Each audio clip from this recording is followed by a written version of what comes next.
Howdy folks.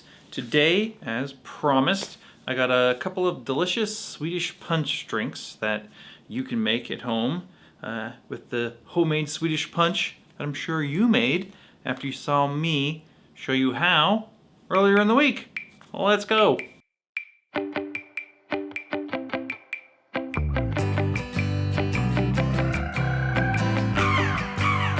Okay, so the first one I've got is a drink I made up a few years ago for the whiskey library. It's called the Swedish Diplomat. So it's kind of a head scratcher. It's got some unusual ingredients in it. It never really sold well, but I love it. So this drink, the Swedish Diplomat, in addition to having Swedish Punch, which a lot of people don't know what it is, it's also got this stuff called Besk, and it uses Dry Vermouth as the base spirit. So yeah. Here you're asking what Besk is. Besk is a sort of niche, kind of obscure Swedish bitter liqueur. This one's made in Chicago by Leatherby. It's like really intense wormwood. I think, I haven't never had Malort, but I think it's like along the Malort lines of like crazy intensity. I kind of do like it though. It's got like some grapefruit notes, you know, some like, It's really interesting. And apparently in like Sweden, it's the sort of thing that you would drink with your, you know, your pickled herring or something. Anyway, let me just show you the recipe and we'll stir it up.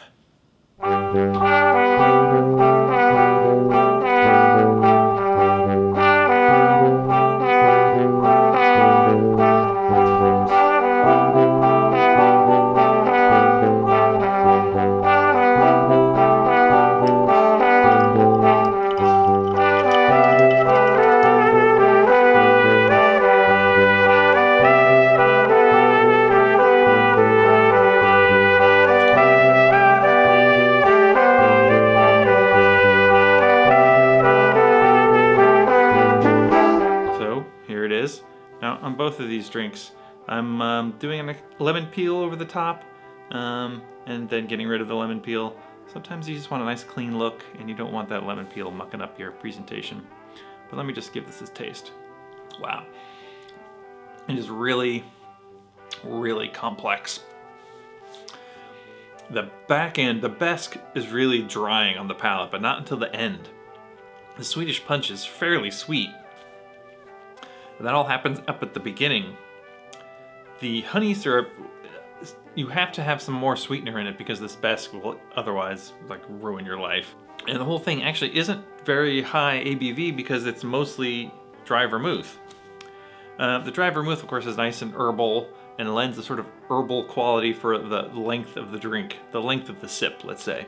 Anyway, I love this drink. If more people had ordered it, more people would have enjoyed it.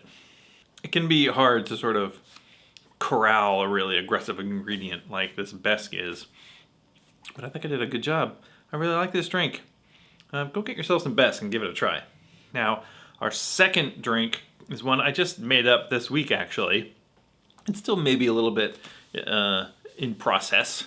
I've been really into Pisco lately. If you saw the live stream a couple weeks ago, I started talking about Pisco and I got kind of excited and bought a few bottles of Pisco. I'm having a little trouble deciding which Pisco to use in this drink. I haven't really done my rigorous side-by-side testing yet of these bottles. I've been sort of tasting here and there to see what I think. But that video will be coming soon. Maybe you should subscribe so you'll know when that comes out. This drink's going to be fairly simple, 3-ingredient cocktail. I guess 4 if you count the bitters. It's going to be Pisco based, so 2 parts Pisco and 1 part each of Swedish Punch and Lillet, just to lengthen it out a bit. I find that with the Piscos, you need to sort of bump up the proportion of the Pisco sometimes because it's a very delicate ingredient, you know, and it doesn't always come through like you want. But let me just show you the recipe. We'll stir that one up and we'll give it a taste.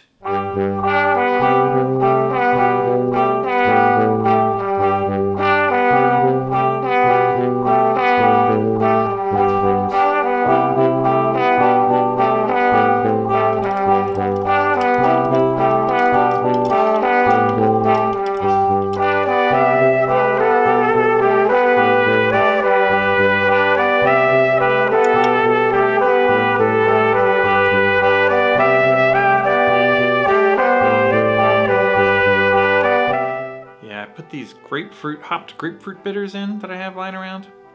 If you wanted to make this drink, or any drink, just try different bitters out. Sometimes the bitters make a big difference, sometimes they don't. Let's just see what we got here. It's got a nice orange, sort of flowery aroma. Definitely Pisco. Pisco up front is the general vibe.